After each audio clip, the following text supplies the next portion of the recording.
Hello, everyone, and welcome to this panel on thinking differently about autism. My name is Aidan Healy. I'm the CEO of an organization called Lexic. We're a psychological consultancy. We focus on autistic and neurodivergent inclusion based here in the UK and Ireland. I'm also the campaign director for Neurodiversity Celebration Week. And this time 1 month ago, it was the day before the start of Neurodiversity Celebration Week. And I'm really delighted to be working in partnership with the founder of Neurodiversity Celebration Week, Sienna Castellan, who has also really been the visionary and the curator and the organizer, not just behind this panel, but our 4 earlier panels today. Firstly, let me just start with some practical stuff and some housekeeping. We are live on Zoom webinar because we're configured on Zoom webinar. That means no one can see you, no one can hear you. So please do whatever you need to do to make yourself comfortable in this session. This is a 90-minute event and we will run straight through without any intervals. Please do share nice comments, your story, where you're from in the chat. Some of our panelists will be reading the chat throughout the session and we really appreciate hearing from you. I will say the chat will be moderated. We have Sarah, one of Lexic's team in the chat, who will be sharing links, but also moderating. So if you're unkind or disrespectful, you're going to get muted very quickly.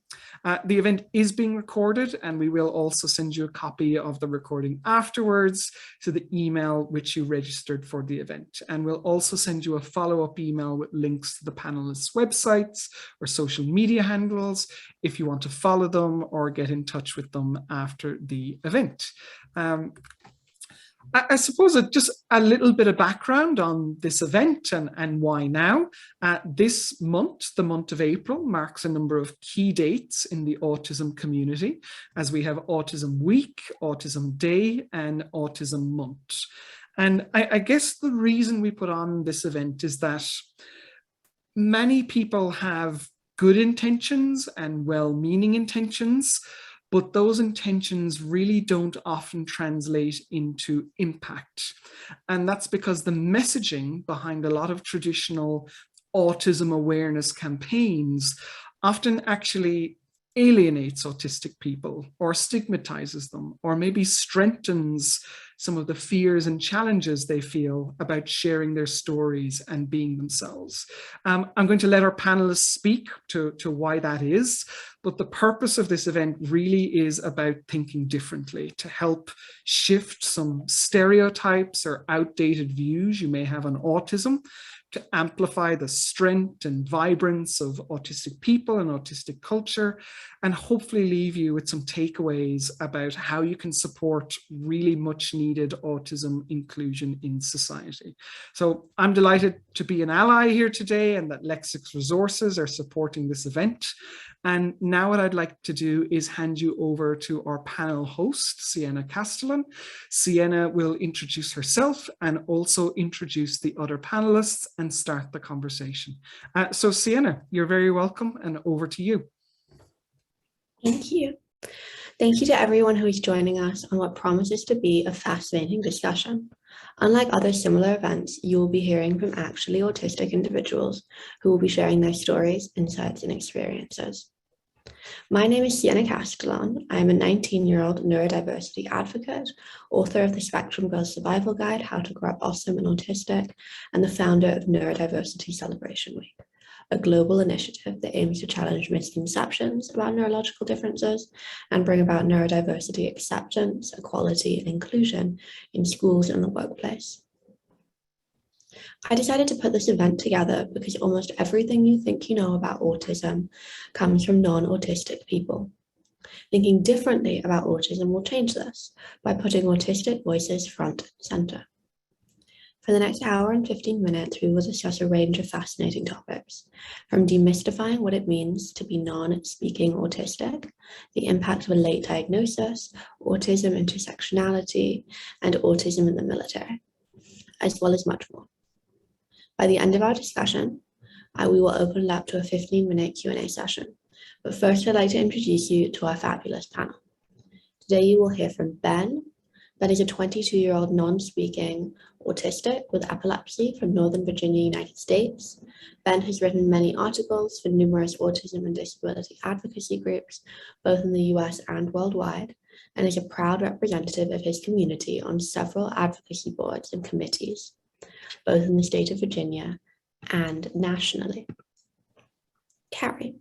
Carrie is a senior product inclusion specialist at SAP, the founder and CEO of Autistic Women's Alliance, an autistic-run nonprofit organization. Grace. Grace is a social media entrepreneur and autistic advocate. Juan. Juan is a Scrum Master at Procter & Gamble.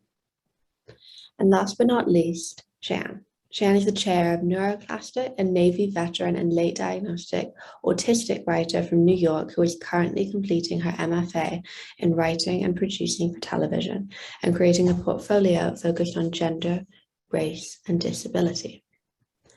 To ensure this panel is neurodivergent friendly, I will be asking each of the 6 panelists specific questions on topics that are especially meaningful to them.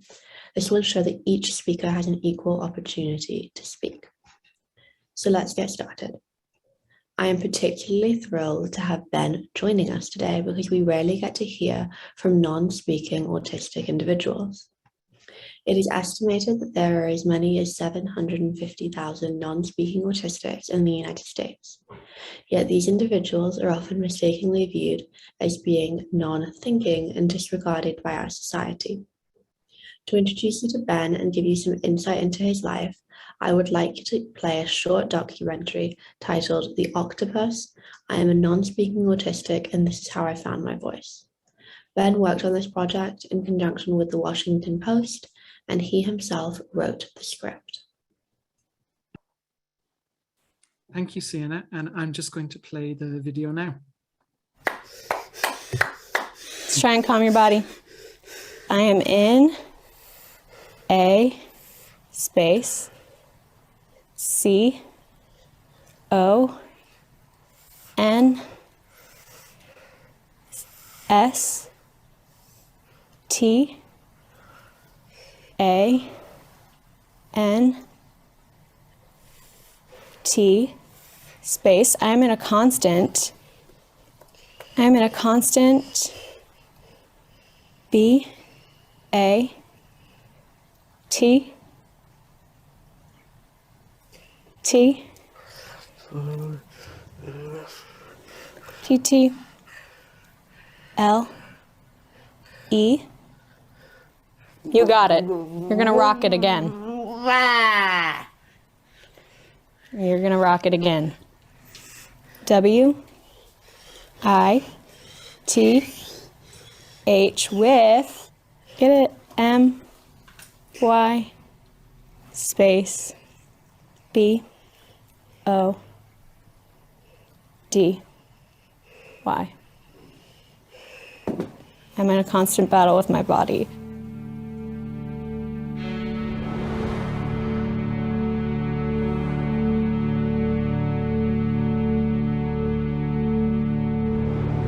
I am an 18-year-old young man with non-speaking autism. I so often wish I could go back in time to the days where I could talk and better handle sensory input.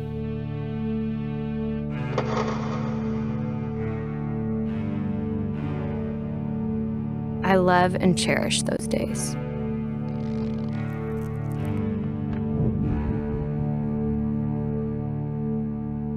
If I could speak, I believe my voice would be quite deep, because my younger brother has a deep voice. If I were to sound like a celebrity, I'd like it to be like Errol Flynn. The old-time movie actor. He played Robin Hood and Don Juan. And he had a very smooth voice I admired.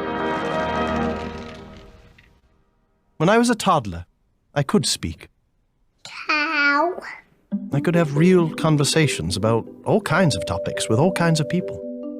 My mom said I had advanced language use for my age. I don't remember particular words I said, as there were really so many. And then there weren't. At all. When I turned 3, my life started to change drastically. I began to have limited speech out loud. And because I couldn't speak, I was suddenly seen as non-thinking. No longer did people regard me worthy of a true education. It made me feel like I'd been mislabeled and discarded by society. During this time, I continued to teach myself all kinds of things by observing the environment around me intensely. No one knew I was learning this information. It was all stuck inside of me. This went on for about 10 years.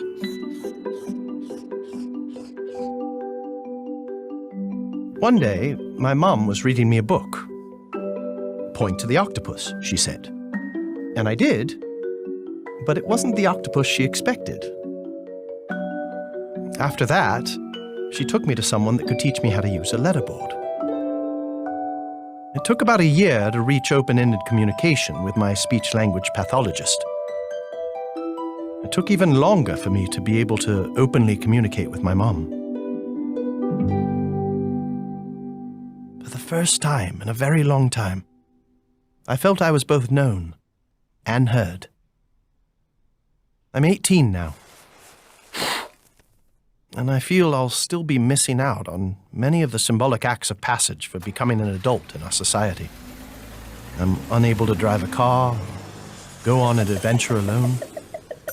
I'd like to have a personal relationship with a nice young woman who gets and fully appreciates my gifts and attributes. I recently attended a party of teens, gathering to promote greater gun control. It was so rewarding to be a part of something bigger than myself and outside of the world of autism. I voted for the first time last year, and I'll keep on voting. Even though I'd love to have the ability to speak my thoughts, I do feel that I've found a voice.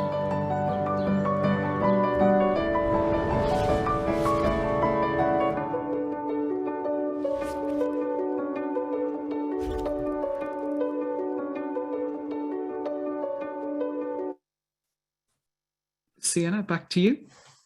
Thank you. Ben, can you explain how you communicate and the importance of having a communication/regulation partner? Hi, my name is Michaela. I'm Ben's communication and regulation partner for this panel, and I wanted me to add that he has prepared the answers to his questions beforehand with a letterboard, and we've included them into an iPad with his answers. When looking for a communication regulation partner, I need to see if I connect with them, and I can tell if I will connect with them almost instantly.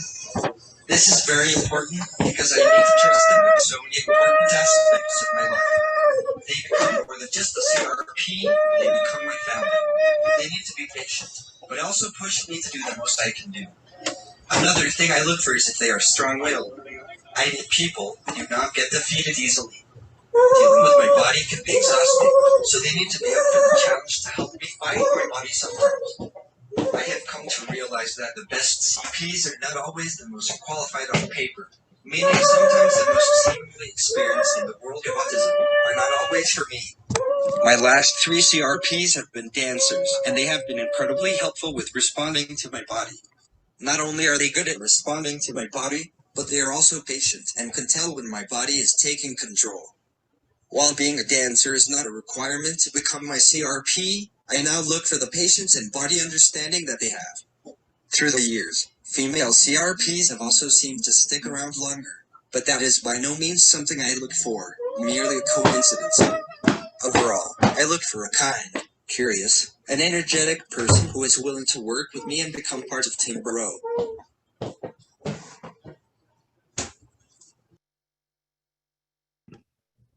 Thank you so much. More and more employers are becoming aware of the benefits of tapping into neurodivergent talent. However, many may be under the misconception that creating a neurodivergent, inclusive workplace is prohibitively expensive or complex. Wanda, what are some easy and straightforward steps that employers can take to be more neurodivergent friendly? What's really interesting is that what's neurodivergent friendly is actually friendly for everyone. So when I speak about increasing the participation of the neurodiverse population in the workforce, that's often the comment, or those are the comments that I receive. These things are good for everyone. So such as open, honest, straightforward, two-way communication, being more aware of individuals' needs and how they flourish in the workplace. So everything from their own working environment to perhaps approaches to socialization in the workplace, and knowing that, you know, some people are very social in the workplace, and perhaps some folks are not as interested in socials, and especially large socials. It also really goes right back though to bringing people into your workplace and thinking about how you post communications and job openings that you may have in your organization. Do they actually mention neurodiversity? And of course, mentioning the importance of historically marginalized groups is key. It's never a matter of taking anything away. It's a matter of ensuring neurodiversity is there. If you do truly want a neuro equal, a neuro-inclusive workplace. So there's so many things I could share. Sienna, those are a few. Thank you so much. One of the themes of the day is late diagnosis in women. Carrie, like many autistic women, you were diagnosed until later in life. How has your life changed since being diagnosed as autistic? I was diagnosed in my mid-40s. So basically, before that, I was kind of having difficulty finding employment. The gaps in between jobs got longer and longer and longer. My parents kind of started like an intervention, like maybe you have social issues or that kind of thing. So I very quickly, it was difficult getting a diagnosis in the US, particularly if you're female. And if you actually talk, they like, I got hangups. And but since then, it's sort of like very quickly, I was already a client at Department of Rehabilitation because I'm hard of hearing. So already had some support from the state, but they didn't take me seriously with being autistic. So it was, I had to really advocate for myself to get the diagnosis. And once I did, very quickly, I started looking into programs and autism at work. At SAP, that's the company I work for, they were doing news segments on it, which is what gave my parents the idea. Maybe I should go follow through with the diagnosis very quickly, right away. I didn't even have a chance to really like process the diagnosis, got into the program, and then went through the process of getting hired. And it wasn't really until I started like meeting other autistic people that I really kind of flew in, oh, I do that too. And then I started to kind of, okay, light bulb. Now I kind of get, okay, I'm autistic because I see like things that other people do. I kind of do the same thing. It's like, okay, I get it now. So like, and since then, I think my life has actually been a lot better. Like toxic people, they disappeared very quickly once I kind of understood. And also disclosing, like letting people know I'm autistic, you need to be clear with me, that kind of stuff. Like those people that say, let's do lunch, and they don't really mean it. That kind of ceased. So that a lot of things really gotten a lot better. And I kind of went more to advocacy work since then. So, but yeah.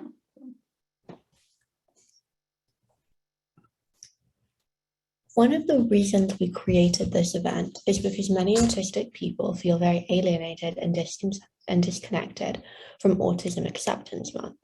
It can seem that the month is about everyone but us. Our voice seems to get drowned in all the noise.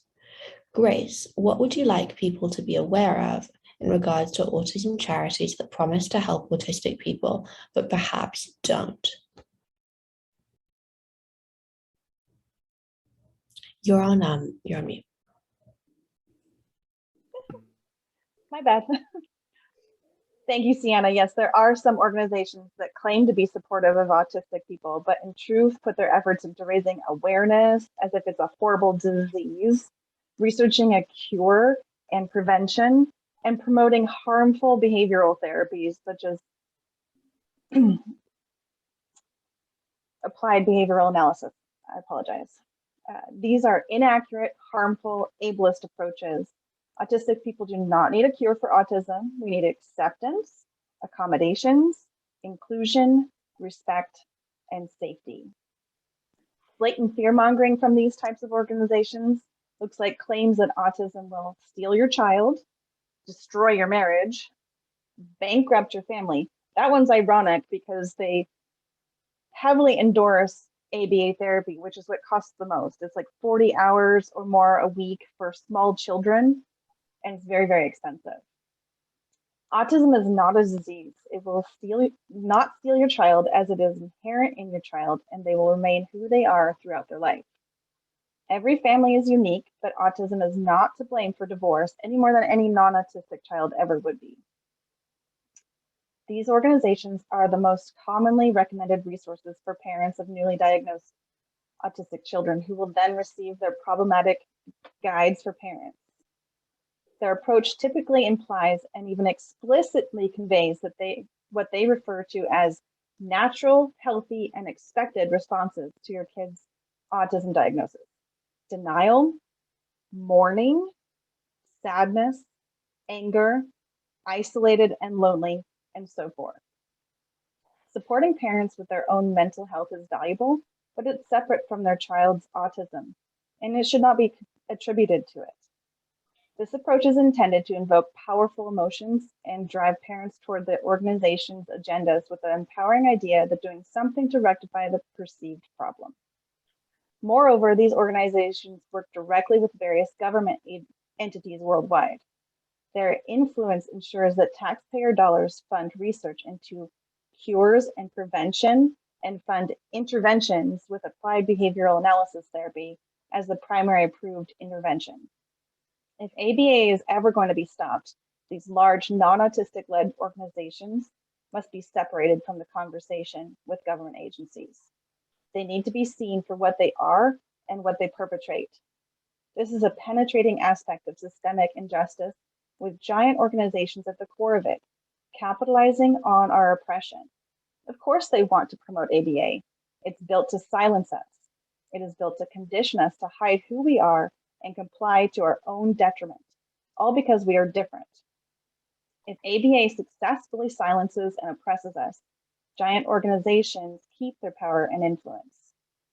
Fortunately, there are many autistic-led organizations that advocate for actual autistics. I would love to provide you with detailed information on many of the autistic-led organizations, but I'm limited on time and I don't want to take away from other people. So if anyone is interested, contact me on social media and I'm happy to share my resources.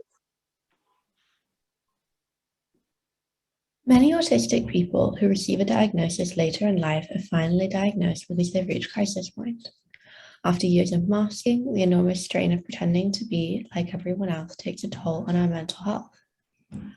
Juan, you received your diagnosis in 2018 in the middle of a big burnout and losing your job. How did the diagnosis help improve your life at this moment? Well, thank you for the question. Well, it might be cliche, but it actually changed my life. Even though for 7 years I dealt, before getting my diagnosis, I dealt with mental health issues, even suicide attempts, intrusive thoughts, and everything. And and eventually in 2018, alongside with my psychologist, she was like, "Okay, you want your diagnosis? We're gonna get it."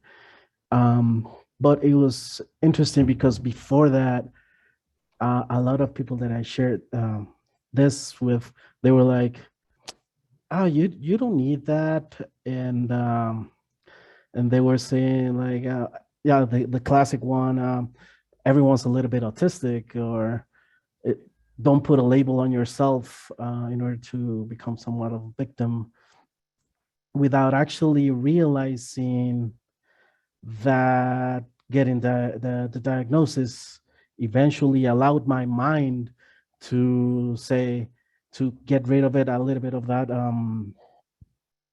imposter syndrome, we may say,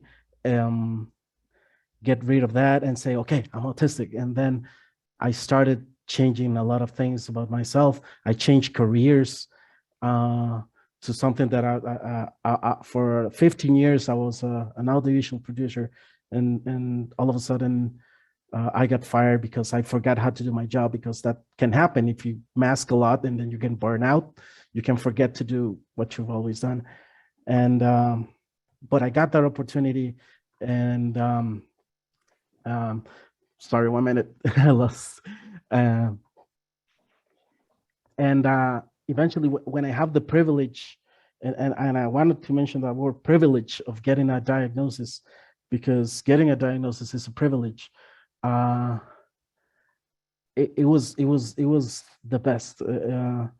Finally, being able to be kinder to myself, kinder to things that I did in the past that were bad for my mental health, and just forgive myself and appreciate myself, and let my autistic self come out from the bottom of all the masks that I created along the years. And from this, I also got something very important in this, that as autistics, we should also be welcome and treating a little bit better, person that cannot get a diagnosis, because, like I said, it is a privilege, and sometimes it is hard. I mean, it took me 7 years to get mine, but some people might never get theirs. So, as an autistic community, I think we should, be a welcome and teach them and guide them and embrace them, but also opening the spaces like this that allow other people to see our community and learn, so they can also don't say all these hurtful things that you don't need this, everyone's a little bit autistic, et cetera, that might actually just feed your imposter syndrome and make you feel worse when you don't have a diagnosis. But I think I deter a little bit from my answer, but yeah, the diagnosis, it did change my life, and I think it's very important. It's important for autistic voices to shape the narrative around autism instead of having others speak on our behalf. Shan, why is it important to you to be active in both non-profit and for-profit autistic? Hi. So for me, I love doing nonprofit work because I get to meet amazing people from all different types of backgrounds, and meet people that I wish I had met growing up, have seen representation across different ages, races, and whatnot. So I like to meet people who are all just coming together under the same cause, or trying to support the same people, lift each other up. But on the other hand, I also am all for autistic run businesses and creators who are trying to change systems and carving out spaces for themselves. So I really like to get involved in those areas and support people like that as well. Thank you. Many people may not be aware of the correct terminology to use when referring to non-speaking autistics. Ben, why is it important to use the term non-speaking instead of non-verbal when referring to individuals like yourself? That is a very valid and important question, Sienna, and thank you for asking it. Verbal means relating to or in the form of words. Therefore, it would seem to follow that nonverbal would mean the inability to know or use words. Yet this is an incorrect assumption. I am non-speaking. Simply put, I do not have the ability to speak out loud. However, I am fully capable of understanding words and expressing myself. I just can't let you know by verbalizing them. Just because I need to use a letterboard or another form of alternative communication to share my words with the world does not at all imply I am not saying things worth hearing. There once was a time when communicating was nearly impossible for me. Then the letterboard changed my life. I want people to know that there are a multitude of ways people can communicate. I mainly use a letterboard, although lots of autistics have other ways. I have learned that communicating is much more than words that are verbally spoken out loud by a person. I was known for communicating with my eyes and facial expressions long before I could communicate via letterboard. I am here to show and tell people that it is possible to communicate and make a difference in the world without being able to physically speak out loud. Is it hard? Of course, but to have the thoughts in your own mind and soul conveyed and expressed to the world via any modality is incredibly rewarding and validating.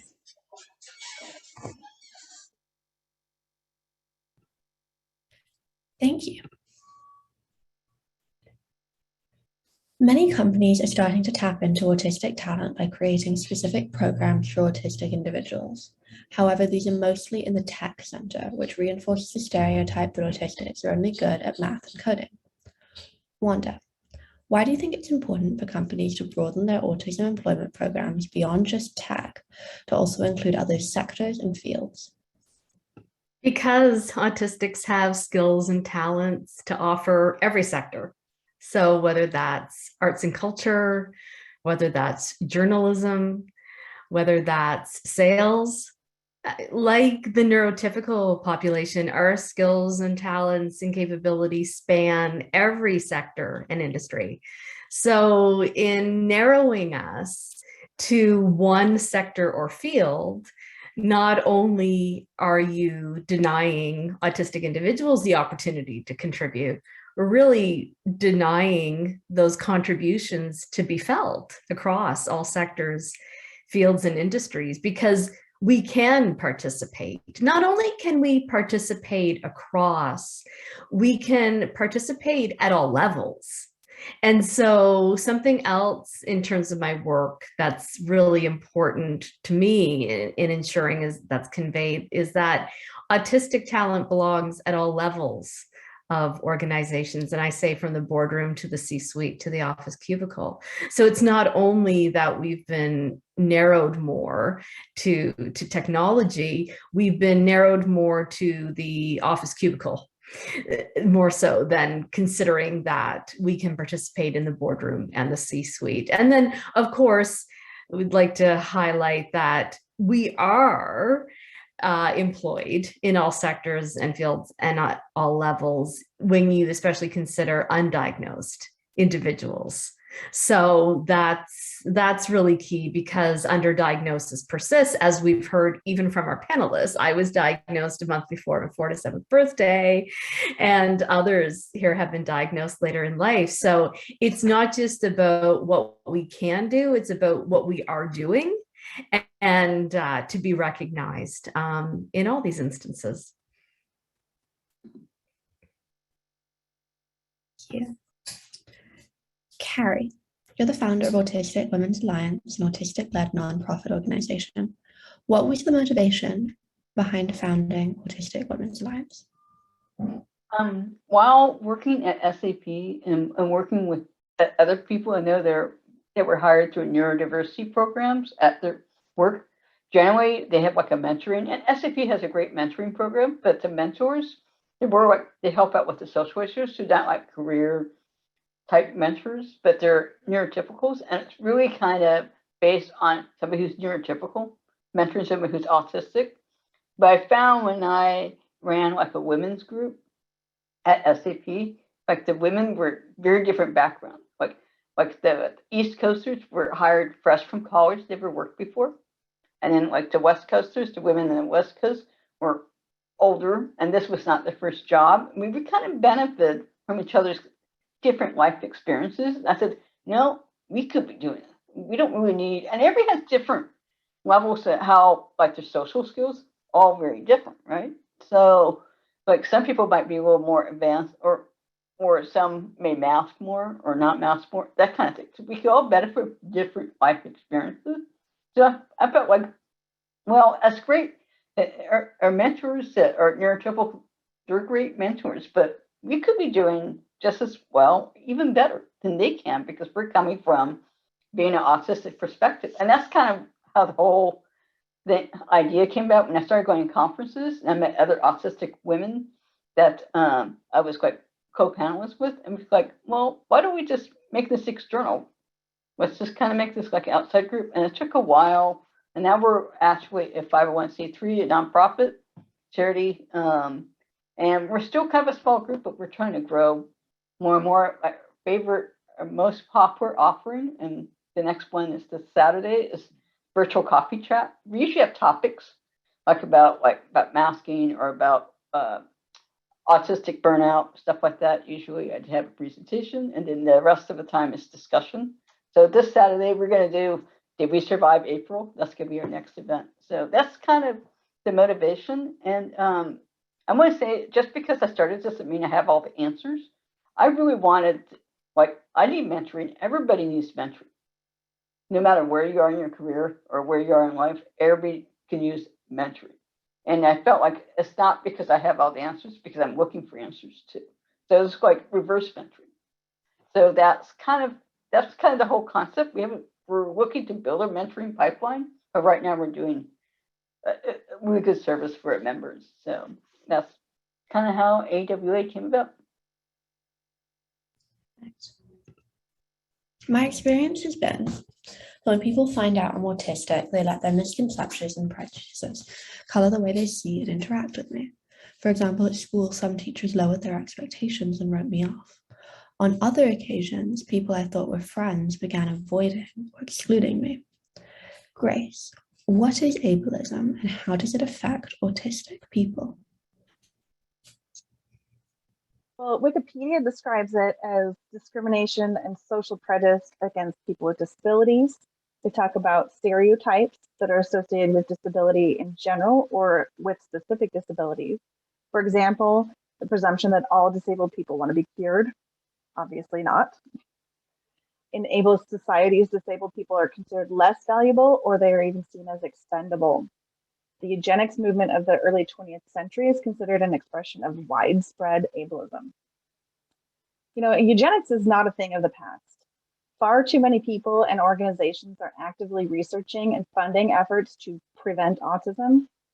Since autism is not a disease, but rather a neurotype that a person is born as, prevention of autism would be preventing autistic people from being born. The push for prevention of autism needs to stop. Autistic people are human beings like everyone else.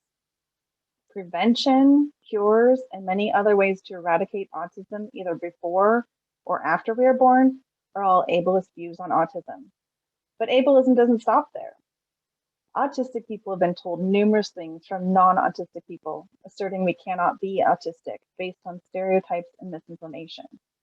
Medical models of autism are incomplete at best and often stereotypical and baseless. Autistics are the real experts on our own autism. In society and in the medical community, there's an outdated and inaccurate misconception that all autistics are male, more specifically male child. This originated with early bias studies that only studied male children for autism research. There is so much variation throughout all genders and different presentations of autism that the old narrow criteria are outdated and inaccurate for so many. It shouldn't be a surprise that we do not conform to one specific presentation when autistics by nature do not fit a specific mold. Some ableism is intended to make autistic people seem more neurotypical because that is more palatable to the biases of the person making the ableist assertions. But some ableism is intended to make autistic people seem more impaired than reality. This is to create a negative narrative towards autism. Fear-mongering and misinformation spread to support the views of those who think autism is a disease and in need of eradicating. They claim they're helping us by ending or preventing our suffering. The sad truth is, with the widespread stigmatization of autism and the messages that autistic people have been told about themselves their whole lives, many begin to believe some of the misinformation and internalize the ableism. And this leads to poor mental health. I would equate internalized ableism to Stockholm syndrome. Whether they know it or not, they've been conditioned to think that and feel this way. They've adopted the harmful perspectives of a society determined to eliminate them. Ableism isn't just the extremes.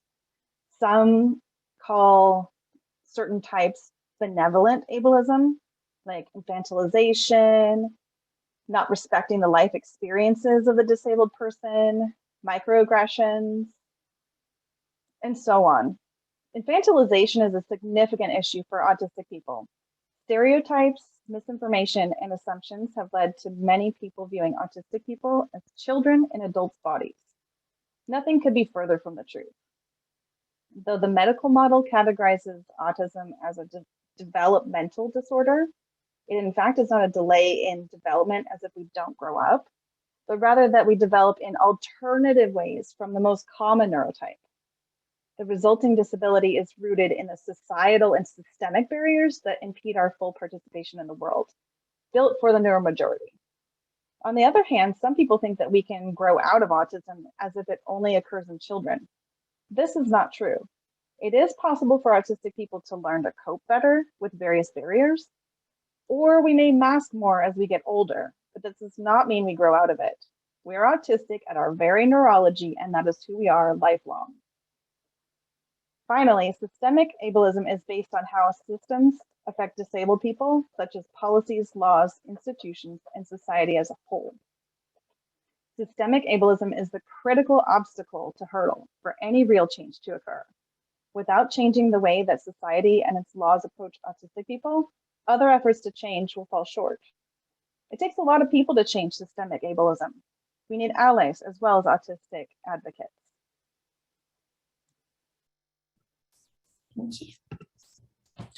More and more companies are creating programs tailored for autistic individuals, especially in the tech sector.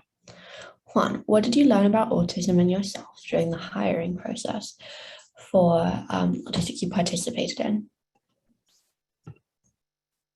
Well, thank you for the question. The program that I was a part of came just 1 month after my diagnosis. So it actually helped me a lot in the process of accepting my autistic self, because we had specialists in getting autistic people into different workplaces, and they helped us a lot. We had a team there, and the company itself, they were working already like 6 months ahead. So all the people working on that program, they were very open, and we could talk about issues, and they will help us also understand ourselves during, it was a whole month that we were working, and it was very interesting because it was my first time with a group of other autistic people. And I think that was what taught me the most. We were eight autistic people, and it was awesome to see just when we got together, just ourselves, be free, be our artistic selves. It was, to me, it was very interesting because I got so used to masking that I do it automatically, but there, just the mask just came falling, and I was able to be my autistic self. And even though we work in different ways, we were able also to show people in the company that even though we work in a different way, we might be louder sometimes, we might be more playful, but we got things done, and we were able to communicate amongst ourselves. And some of us who had a little bit more trouble communicating with probably neurotypicals, then we would talk amongst ourselves and then share it.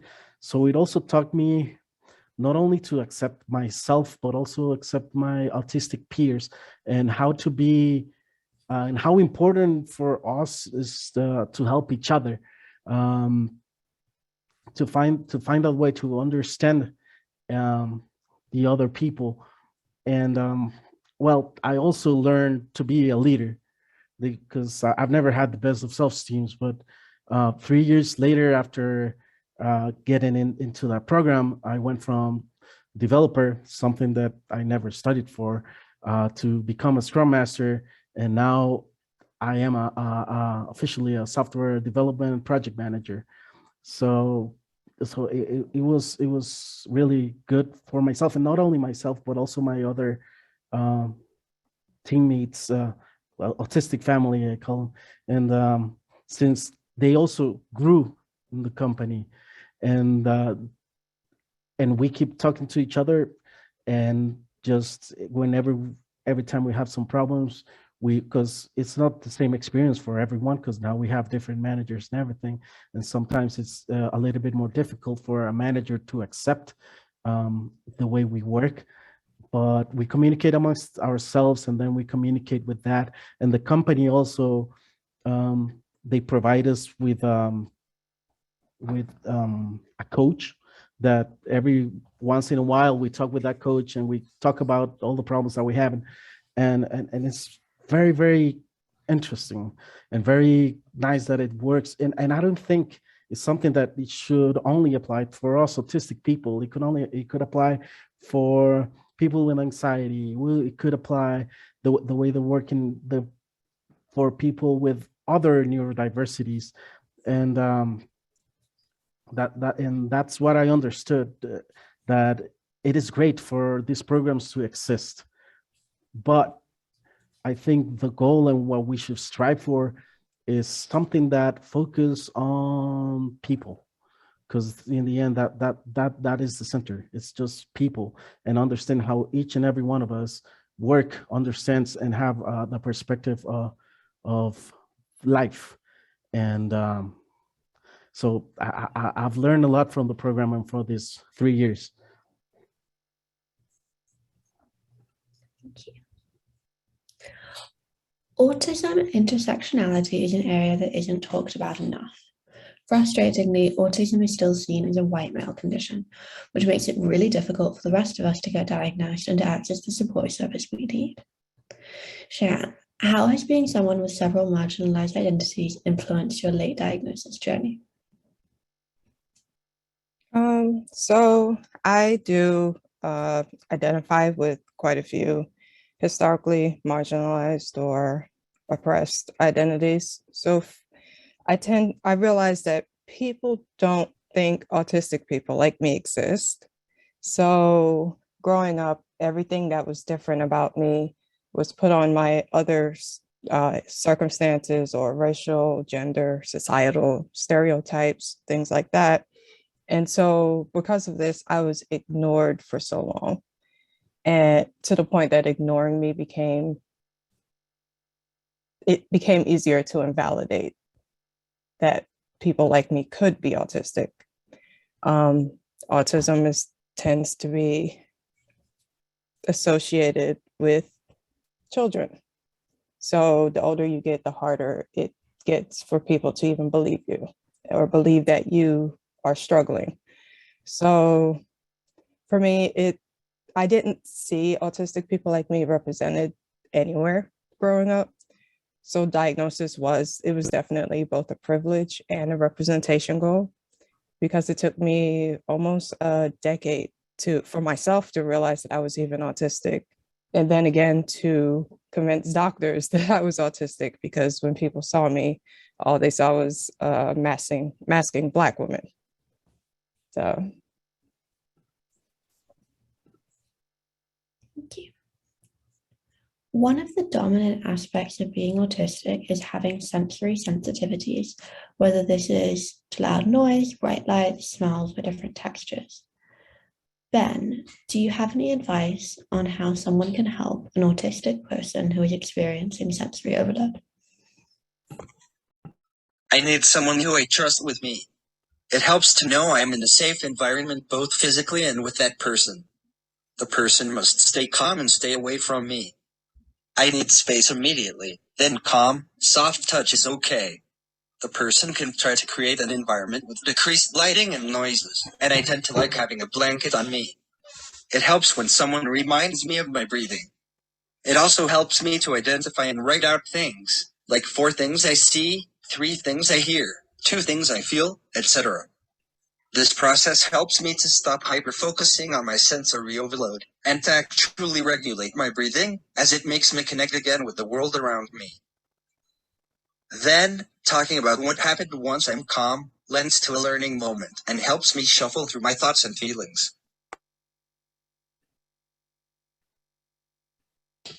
Thank you. The first hurdle to employment is getting past the interview. Unfortunately, many autistic individuals are screened out during the interview process because HR departments tend to place greater emphasis on social interaction, engagement, and cultural fit than the qualities and skills that are required for the job. Wanda, what are some changes that businesses can make to their recruitment and interviewing processes that make it more accessible to autistic individuals?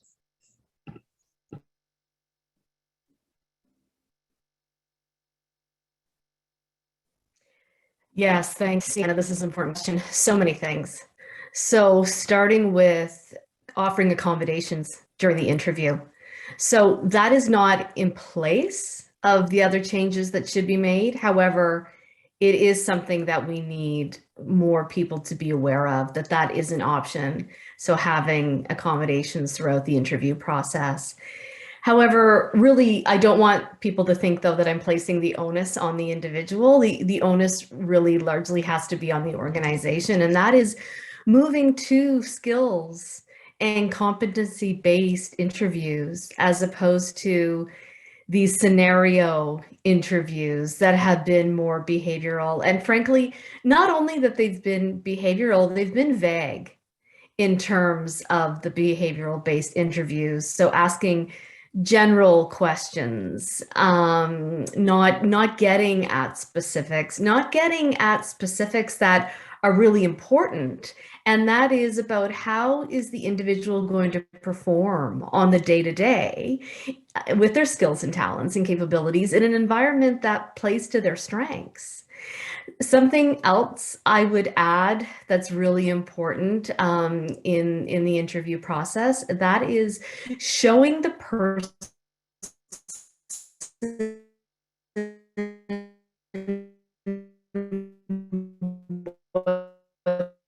I think you're cutting out. I'm not sure if it's just me.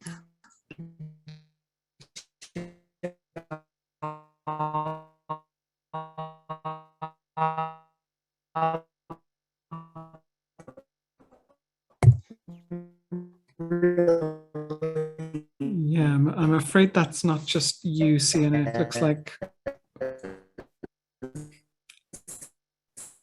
looks like Wanda's gone into freezing.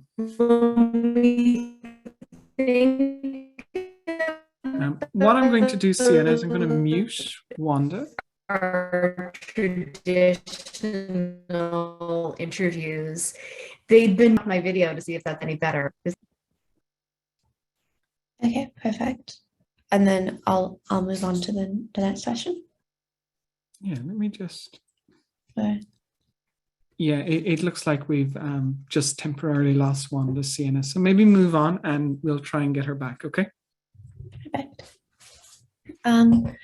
COVID disrupted and forced us to reimagine the future of work. The shift to working virtually from home made the workplace more accessible for many people, in particular people with disabilities. Most autistic people I've spoken to really benefited from not having to commute, being able to control their physical environment, not having to worry about social interaction and office politics, and basically just being able to focus on doing their job. Carrie, now that we are attempting to return to normal, what direction do you foresee that neurodiversity hiring will take as a result of COVID?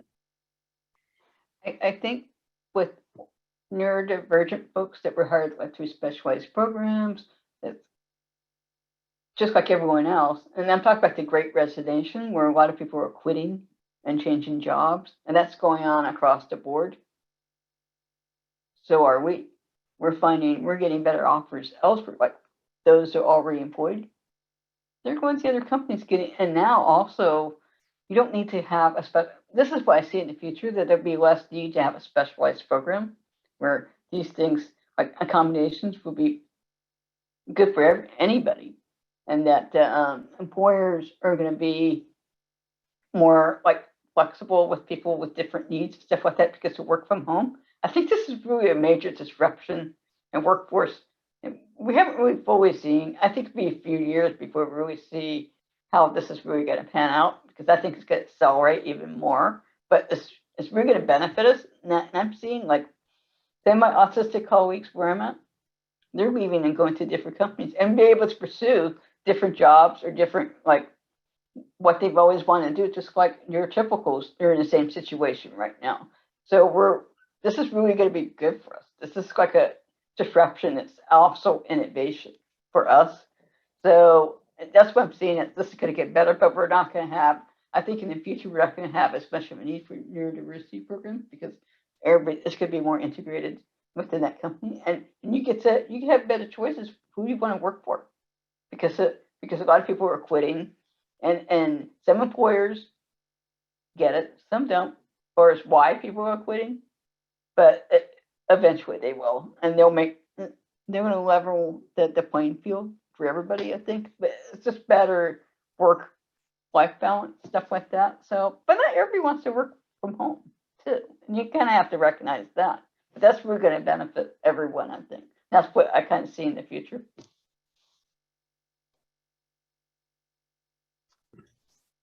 Wanda, now that you're back, I'm going to come back to you. What are some changes that businesses can make to their recruitment, interviewing process to make it more accessible to autistic individuals? Thanks, Sienna. So picking up in what I was trying to say, and that is when we think about the traditional hiring and interview practices, they've been centered on the candidate and largely the person's supervisor, and to some degree the immediate team that the person's going to be working with. We haven't focused on showing the person the job and what the job is going to be like on the day-to-day. Now, of course, that includes the relationship with the supervisor, but it can't be limited to that, because when you think about your work on the day-to-day, there's a lot more than just those interactions with your supervisor. It's actually doing the job. So what are the core competencies that are necessary for doing the job? Who will you be working with beyond your supervisor? In what ways will you work together? What are the expectations? How does the culture really flourish? And even when you think about traditional practices, we haven't even shown the person necessarily what their workspace is going to be like. And that can be really important. What is the workspace like? What are the workspaces across the organization like? How do people gather in terms of possible sensory overload? That's really important. So again, it's going back, and Carrie used the word disruption in a good way. COVID has really put the spotlight on opportunities to be more inclusive for neurodiverse, yes, however, to be more inclusive for everyone. And again, so many of the things that I just mentioned, yes, they will play to neurodiverse talent. Frankly, they'll play to talent. And that is, again, and I know I mentioned it, and I do want to reinforce, focusing on competencies and focusing less on traditional expectations around socialization in the workplace.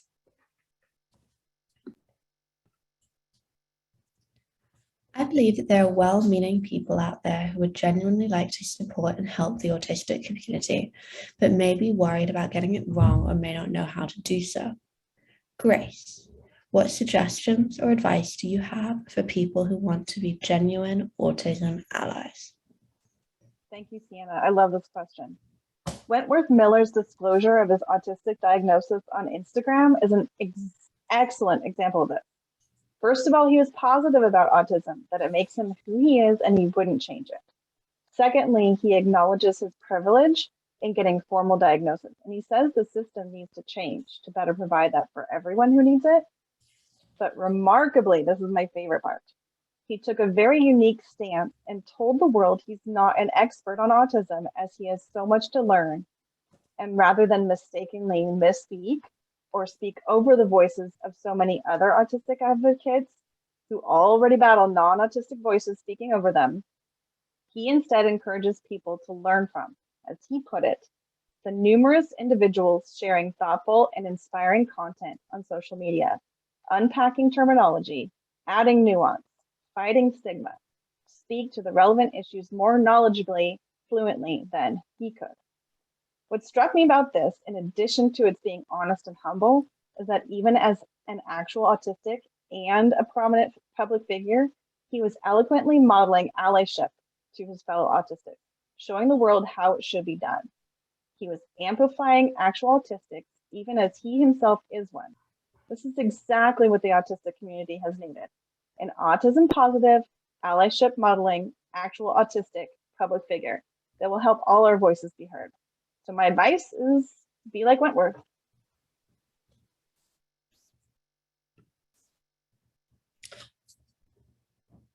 There's still a lot of talk about autism awareness. Many of us want to move away from awareness and talk about understanding and acceptance. Juan, what do you believe would have the biggest impact in terms of real acceptance of all autistic people, not only for the autistic community, but society in general? Well, I think most of us today have mentioned different ways in order to achieve that. But and I think one of the most important is one that Grace was yeah, I think it was Grace mentioning before me. Is give us a voice. When we enter the program at the company that I work at, they also had this space and to teach the neurotypical population about autism, explain them. But as soon as we got hired, they gave us that space.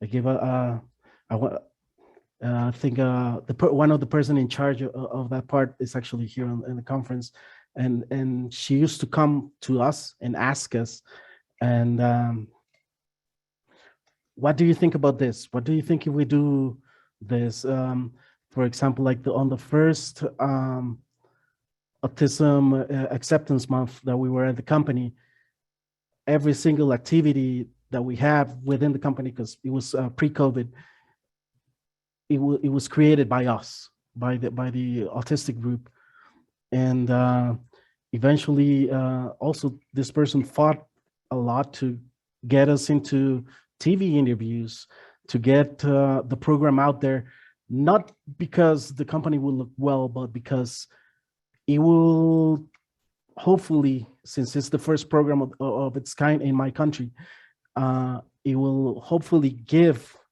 that visibility to us, and they always ask any of us who wanted to go to the interviews, and we would take turns because as Wanda said, as Grace said, we all have different voices, even though we're all autistic.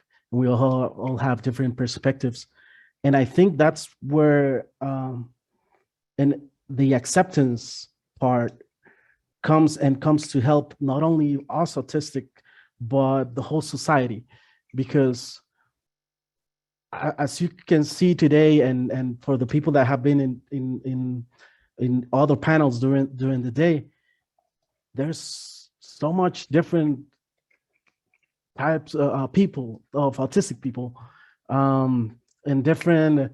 You either a woman, you can be non-binary, you can be not only autistic but also have ADHD, and all these things that if you apply it, you're just taking care of a human.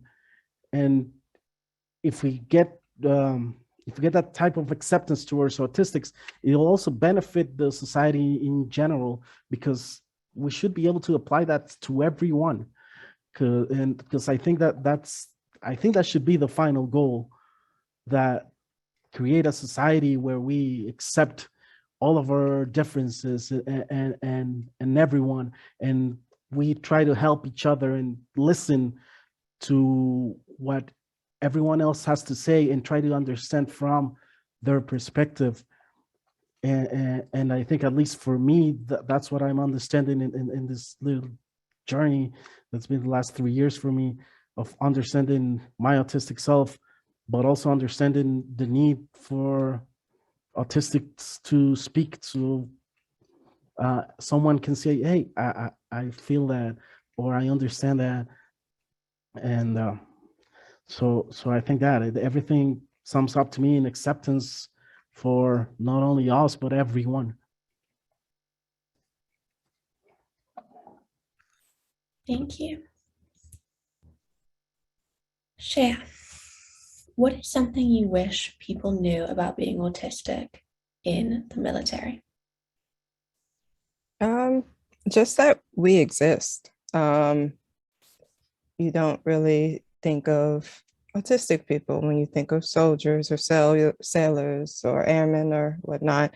And I have probably met more autistic people in the military than in any other single environment. One of the things, because of the diagnosis rates being so late, especially for more marginalized autistics, and the military being a poverty pipeline, people go into the military, and a lot of us, we take aptitude tests that give us the jobs that we are best suited for. So a lot of times you'll go in different departments or different places, and it'll just be rooms full of autistic sailors or soldiers, but it's not something you think of when you think of military. So just that we exist. On the downside, there's a crisis that nobody realizes happening because the military is probably one of the most unintentionally accommodating workforces that I can think of. But then when veterans get out and into civilian life, they tank, and it's their first time truly being independent. And at this point, they're grown, they've been in the military, they've worked a job, so there is zero support. So there is a whole crisis of homeless vets, of vets who go in to get certain benefits and use every ounce of those benefits just to rediscover who they are. So mainly that we exist. Thank you so much. I'd like to thank all of our speakers today. I hope that you leave this discussion with a more nuanced understanding of what it means to be autistic and thinking differently about autism. I'm now going to hand it over to Aiden, who will open it up for questions. Thank you very much, Sienna, and thank you all, the panelists, for sharing your stories and your insights. Yeah, this we have about another 15 to 20 minutes, everyone. So hello chat, please do ask us some questions or put something in the Q&A.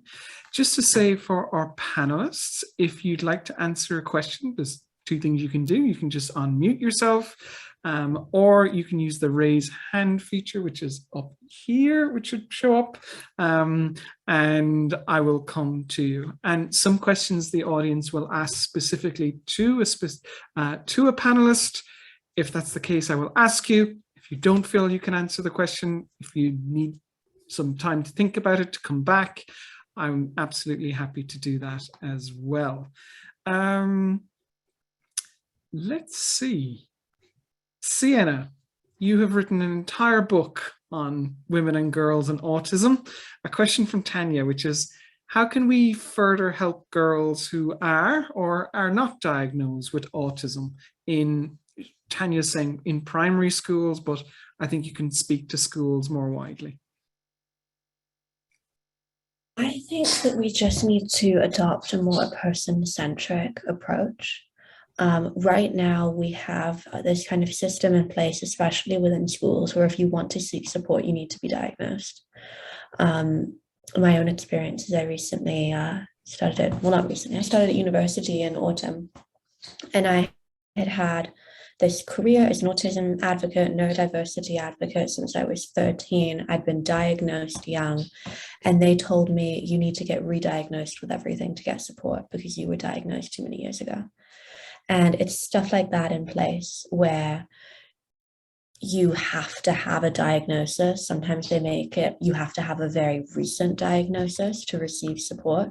And that creates barriers for so many people. I was lucky because I had links to autism charities and networks that were able to assess me for free. But for other people, they may not have been able to afford the support and afford to be able to do that and then not be able to receive the help.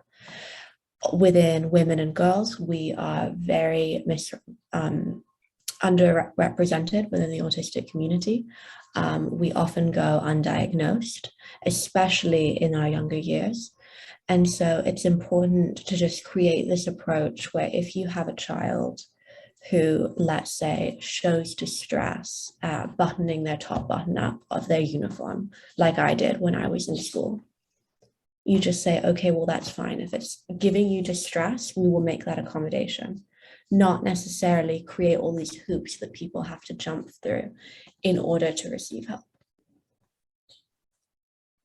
Thank you very much, Sienna.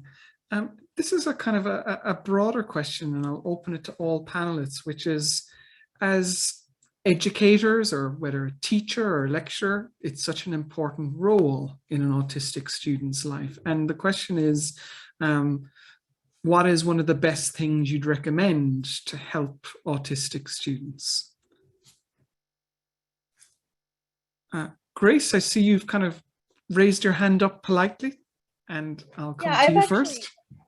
Yeah, I've actually been talking to my daughter's teacher a lot lately, and she's amazing to begin with. So, I mean, we can hope that all teachers want to do this, but she's been very inclusive with all students, whether they have a diagnosis or not. She's very aware that children need accommodations and whatnot, but she's also been really open to me telling her just the very minute details of things that are going on in my daughter's life with her friends, even if it happens outside of school, and the lack of understanding that the students had of autism. I sent her a whole bunch of links of stuff that she could share with the class.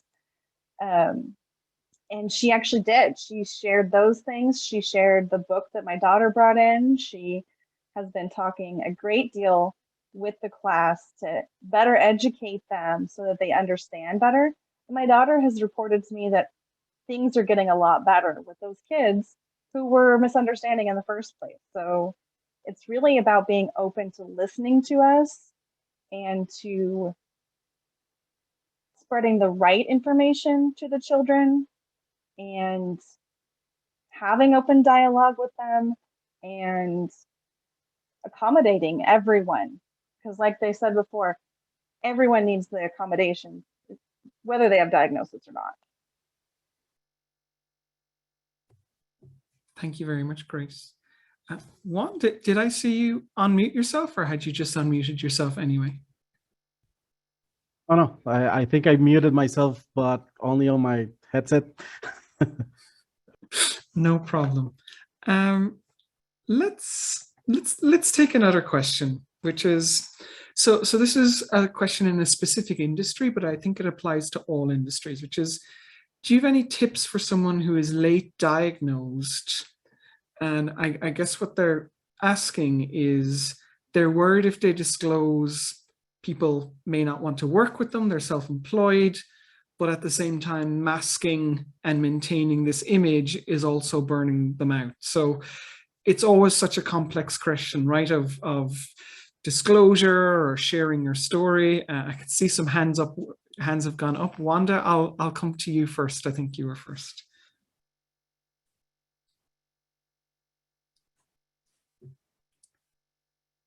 Wanda, can you hear me?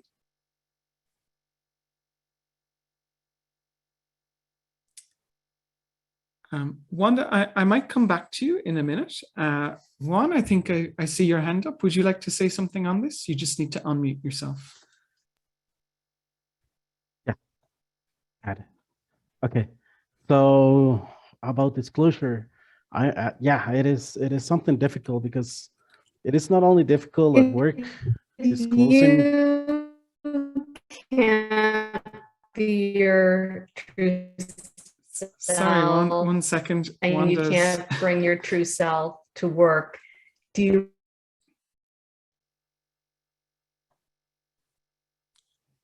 Juan, are you there? Yeah. Okay, I think I've just muted Wanda, so hopefully you'll be able to speak again. I'm sorry about that. Oh, no worries. This happens.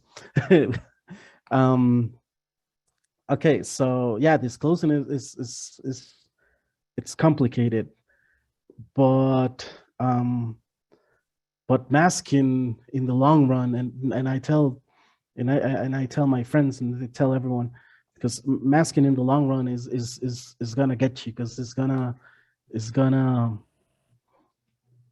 lower your energy, and you're probably not gonna enjoy that much the work if you're not being your true self.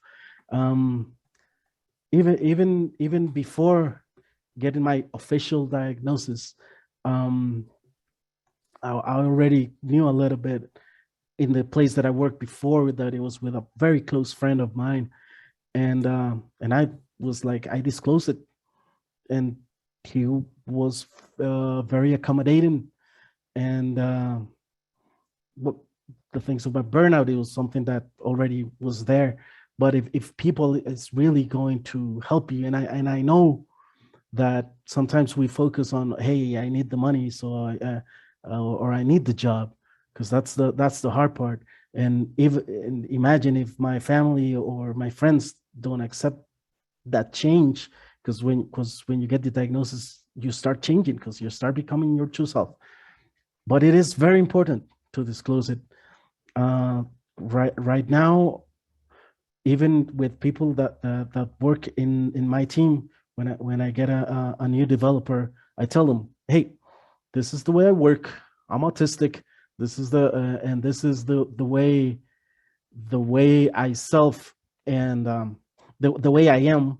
So please, we can work through that. And even I realized one of the developers that works with me was autistic, just not part of the program, but it was fine, and we have that connection, and we understand.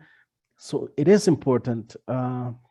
It is scary, but if you explain it, and it is not that you want a special treatment, it's just, hey, this is me, and this is who I am, and I want to bring myself to work, and I want to enjoy myself at work. And I think even though it's scary, it is very, very important to feel free to disclose it, because if you don't, then that might not be a good place, if you don't feel free to disclose who you are. Thank you very much, Juan. Wanda, you were kind of started talking and you froze, but I think we have you back now. Would you like to answer this question as well?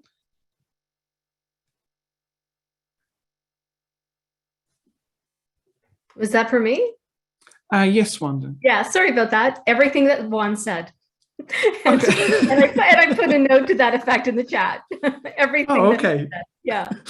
Okay, well, good answer. Yes, everything that Juan said. Okay. Shane, a question for you, if you don't mind, which is, the question is, how do we kind of raise awareness of autism in our communities, especially if those communities may be in denial or have a stigmatized view, or many autistic people may feel judged in those communities? What advice would you give someone who's just starting out? I think the first step for that would be passing the mic. A lot of those stereotypes exist because they're spread by the person that actually doesn't have that experience. So a lot of what people hear about autism or think about autism is taught by non-autistic people for non-autistic people. So in order to take steps into acceptance, you have to accept that that person has their own opinions as well. And it's not just from the onlooker's point of view.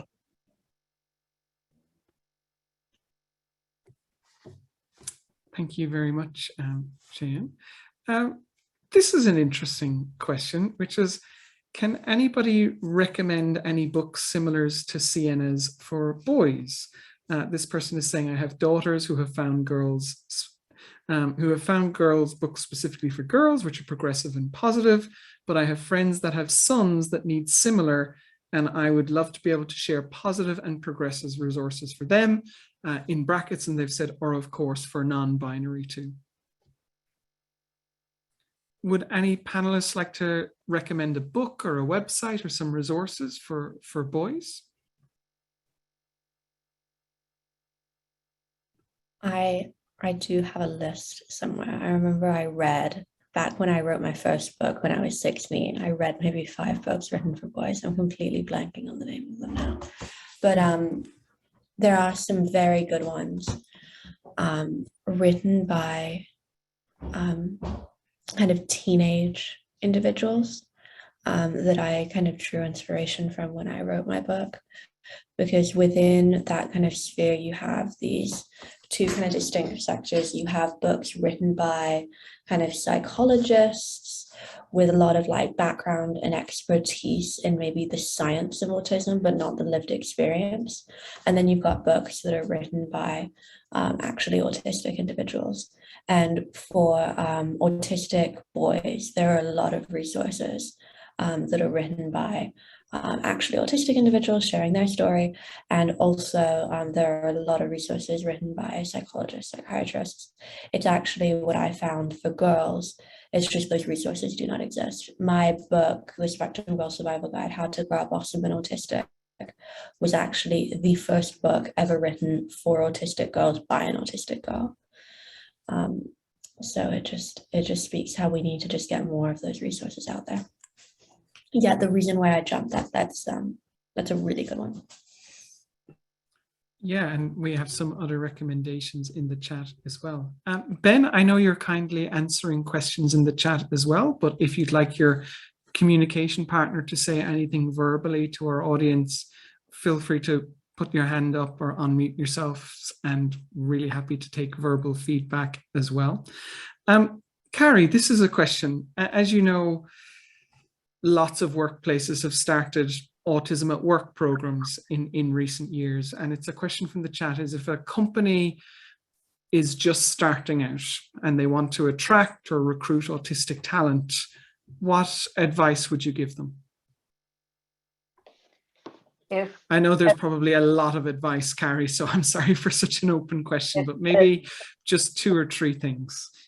I think it's really important. A lot of neurodiversity programs, ones that do well, ones that don't, a lot of times they don't put a lot of thought into, once they're hired, what do you do?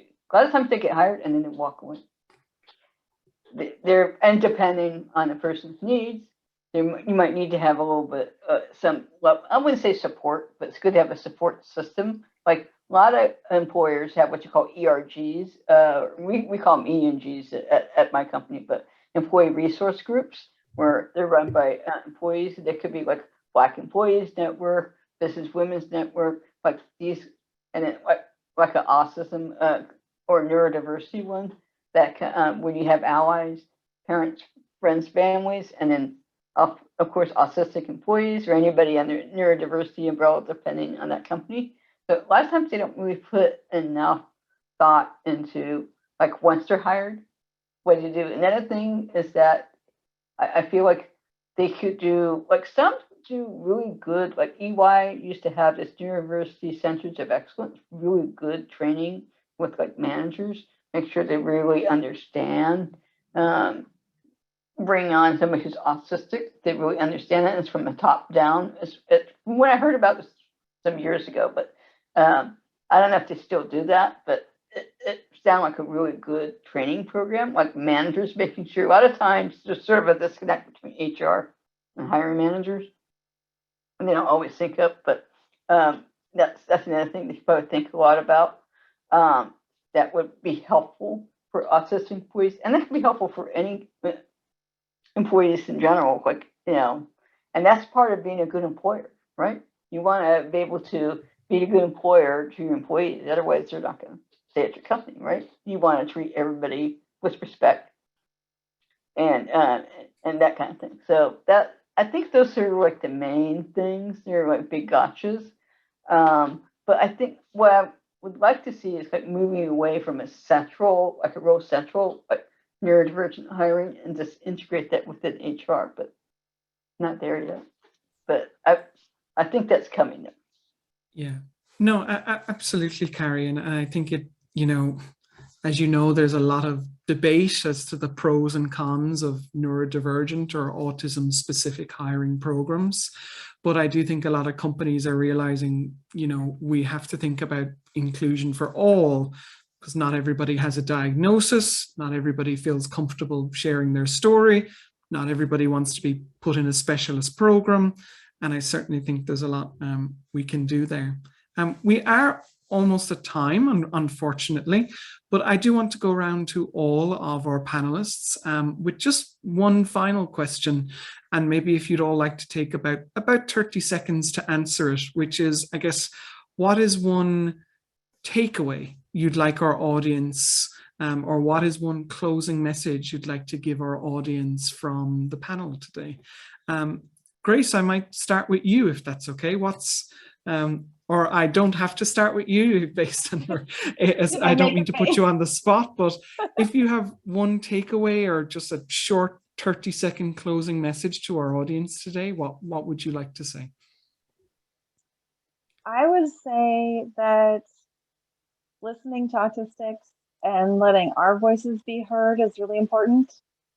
We didn't actually get into the topic of identity first versus person first language, and that's partly my fault. I didn't bring it up at all, but I would say that even with that, treat it like pronouns.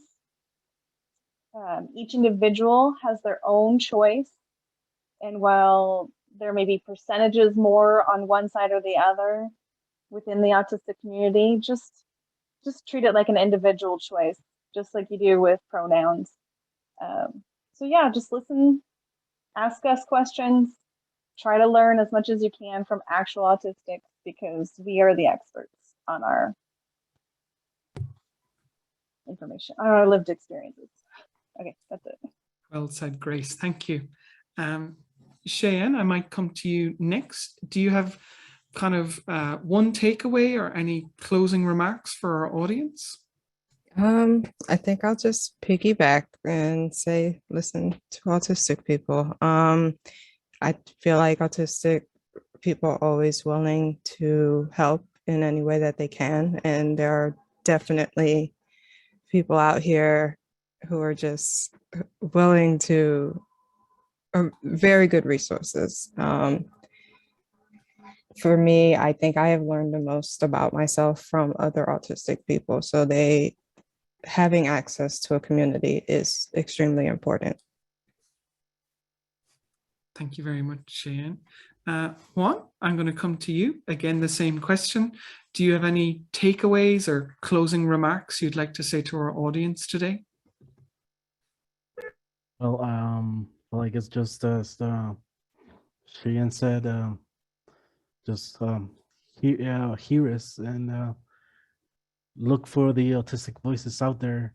And you might not agree with one, you might agree with another, because in the end we're all different.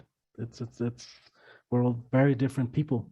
So find the one that, do not dismiss it just because you don't agree with it, but find the ones that agree with you. But that's it. Look for the autistic voices out there. I think most of the people here are doing a great job trying to advocate and get that out there. Sienna, Grace, Carrie, Cheyenne, Ben. So look for that, people. I mean, I'm not that much of a voice. I don't generate that. I just do my work and try to help as much as I can. But hey, if you find me and you write me in social media, I will be more than happy to help you personally, because I think that's the only way to generate a community. And as we see today, it's an international community. It's a global community. Great. Thank you so much. Wanda, any takeaway or closing remarks you'd like to leave our audience with? I would ask everyone to suspend their judgment. And that will really help with autistic inclusion. Okay. Thank you, Wanda. Really appreciate it. Carrie, the same question to you. Is there one takeaway you'd like to leave our audience with? No, this is a great panel. It's great. I'm on the same panel with Cheyenne. neuroplastic, absolutely neuroplastic. And it's great. And Wanda, we run into her on LinkedIn quite a bit. So this is great. Like some of the same topics we're talking about, kind of similar circles where we kind of intersect. And Juan, like I kind of relate to how like getting a diagnosis and boom, pulled into like a program, neurodiversity program at work and changing like careers, stuff like that. I can relate to that. I feel like we're all like little pieces of how we kind of relate to your own experiences. This has been a great panel. And that's just fun to say, like, look for the future, different experiences, and how we kind of take in different experiences from each other and support each other. That's kind of about it. Thank you very much, Carrie. And Ben, I know your communication partner put your hand up. Would you like to say something in the chat, or would you like your communication partner to say something to us verbally? I can verbally say what Ben wrote for everyone. Of course. Ben Thank said, you. "One closing message I have is to never be afraid to be your true self. People will always have something to say, but your voice is just as important as theirs. Never forget that." Thank you very much, Ben, and we really appreciate you joining us. I mean, I will say, Ben, I haven't seen your communication partner's dancing abilities, so I'm not sure, can we appropriately judge how effective she is? But we may come back to that another time. Look, just to say thank you so much, I'm going to pass to Sienna as well as our panel host and organizer of this event as well. Sienna, is there any closing remarks or takeaways you'd like to leave our audience with? It's been an amazing panel. Thank you so much to all the speakers, and thank you for the audience for attending. Yeah, thank you very much, everyone. If any of our panelists need to leave, you can, as I know we're a little over time, but I really do want to read you some nice comments from the chat, especially as this is our last of 5 panels today. So Kate has said, "Thank you all. This has been incredible and so informative." Lynn said, "Thanks to everyone on the panel for sharing their experiences." Charlotte says, "Great words, Ben. All voices count." Sarah says, "Thanks all." Luna says, "Thank you for this brilliant event." Rhonda, "Awesome panel, thank you." And thank you, Rhonda, for being on one of our earlier panels, and Charlotte as well. Tulea, "Thank you so much." Jenny, "Thank you, everybody. This was wonderful." Andra, "Thank you." Triple exclamation mark. Jade, "Thank you so much." Marcella, "Thank you. Love the event." Teresa, "I lost the chat as my internet cut out. Please, can I get the recommended books at all?" Yes, we will find them in the chat and we will send them to you. Deborah, "Thank you for today. All 5 panels have been wonderful, very informative and thought-provoking." Deborah, I don't know if you attended all 5 panels, but good for you if you did. Caroline, "Such valuable insight. Thank you all." Jenny, "You'll get those resources." Charlotte, "Wonderful to hear all these voices." Teresa, "I managed to get some of them." Oh, sorry, Teresa, I know you're talking about books. We'll come back to you. Julia, "Thank you and great to listen and watch." Sam, "That was wonderful. Thank you all."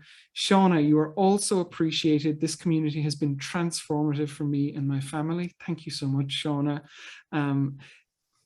A name that is not going to come out right off my tongue. I'm going to take a guess and say Temilola or Temilola. "Wonderful event. Thank you very much. Just what I was looking for." Jenny, "You were here for all 5 too." Carrie, "Thank you. This has been great." Sarah from Lexic, "Thanks, Jenny." And Linda, "Thank you." We will leave it there, folks. I appreciate you staying on a little bit longer than our scheduled time. I will only say this from my view in Lexic, and you know, it is absolutely so important to listen to autistic voices. They're such a critical part of any autism inclusion initiative or any autism events you're running or anything you want to do in your communities.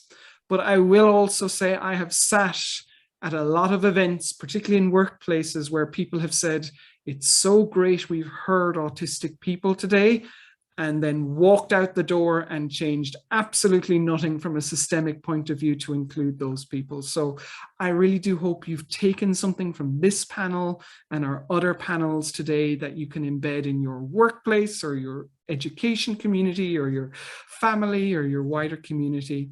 And look, thank you so much to everybody for joining. Thank you to all of our panelists, Juan, Ben, Carrie, Wanda and Shane. And a huge special thanks to Sienna, who on the Saturday of Neurodiversity Celebration Week, we decided we were going to do this. And I know, Sienna, how hard you've worked over the last few weeks, organizing all of our panelists, writing scripts, writing Q&A. It's been a huge volume of work. I'm pretty much going to order you, Sienna, to take a rest after this one. No more panels for at least a few weeks. But thank you. This wouldn't have happened without you and all of your incredible hard work, not just for all of the stuff we did for Neurodiversity Celebration Week, but for this event that we picked up pretty much soon after as well. Thank you so much. Thank you for all the effort that you put into this. It's been a lot of work behind the scenes. Yeah. Angela says, great to finally hear the experts on autism. Sarah says, woot hoot, Sienna. So very impressed with all you have done, the wonderful panels. Charlotte says, great event, bravo. Jane says, thank you for Sienna for organizing a great event. Brenda, thank you, everyone. Carrie, I was impressed on how well organized this was. Thank you very much, Carrie. Really, really appreciate it. Luna, thank you, Sienna and Jane. Oh, thank you to Aidan too. Oh, well, thank you. It's my pleasure. Okay, folks, we're 10 minutes over our scheduled time. I won't keep our panelists and we won't keep you any longer. Thank you so much. We will send a recording afterwards of this event. We'll send some links to the panelists, their social media, their websites. Please do follow them and their work and get in touch with them if you wish to do so. So we'll end it there. Thank you, everyone. And we really appreciate you joining us, and wishing you a lovely morning or evening or night or afternoon, wherever you are in the world.